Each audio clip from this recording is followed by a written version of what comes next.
Kalau mau ambil IT, apa aja yang harus dikuasai, Bang? Mau ambil itu soalnya. Ini saran atau tips dari gua, tapi mungkin untuk orang lain bakal beda. Jadi, ya ini subjektif ya. Oke, jadi saran atau tips dari gua yang pertama adalah make sure lu suka dengan programming. Kenapa? Karena IT itu bukan hal yang mudah dan nggak semua orang itu interested. Mungkin banyak orang kayak diiming-imingin kayak, wah programmer itu keren, kayak ngebuat game atau ngebuat program, ngebuat aplikasi, gajinya gede dan lain-lain.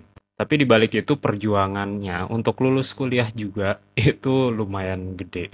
Karena kalian pasti bakal banyak disuguhin sama yang ngoding-ngoding.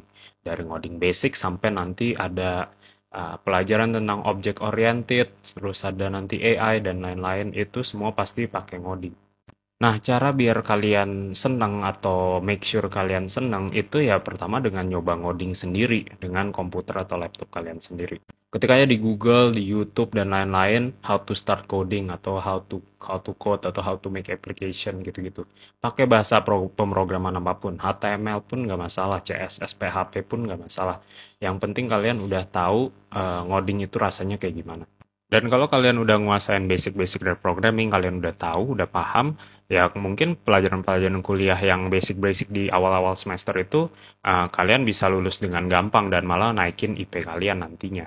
Dan kalian bisa mungkin ngabisin waktu di mungkin lab atau di ekstrakurikuler yang lebih advance untuk programming dan lain-lain buat lebih mengasah hal-hal yang kalian nggak tahu gitu. Jadi di semester-semester yang udah lebih tinggi, kalian udah lebih paham banyak. Karena nggak sedikit dari teman-teman kuliah gua itu akhirnya nggak jadi di ranah IT atau tech. Lebih mungkin ada yang ke sales, ada yang pokoknya jauh lah, ada yang buka bisnis sendiri, ada yang fotografi malah dan lain-lain. Dan nggak sedikit juga yang malah drop out gitu karena ya nggak seneng ngoding, nggak seneng engineering, jadi mereka nggak antusias buat belajar juga. Kan lumayan sayang tuh biaya kuliahnya kan. Jadi mending make sure dulu itu.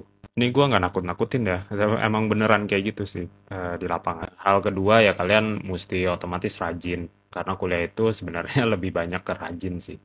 Dan kuliah IT itu lebih ke engineering, jadi banyak mata kuliah yang lebih kayak ke fisika, matematika, terus aljabar, kalkulus, dan lain-lain. Dan dari situ kalian ya mesti aware ada mata kuliah itu di awal-awal semester biasanya. Dan ya kalian mesti bisa ngelewatin itulah. Minimal jangan sampai nggak suka mata kuliah itu. Karena kalau udah nggak suka, udah males-malesan, udah ya sama aja kalian lulus yang lain tapi nggak lulus mata kuliah itu ya nggak lulus juga. Jadi gitu ya, semangat bos.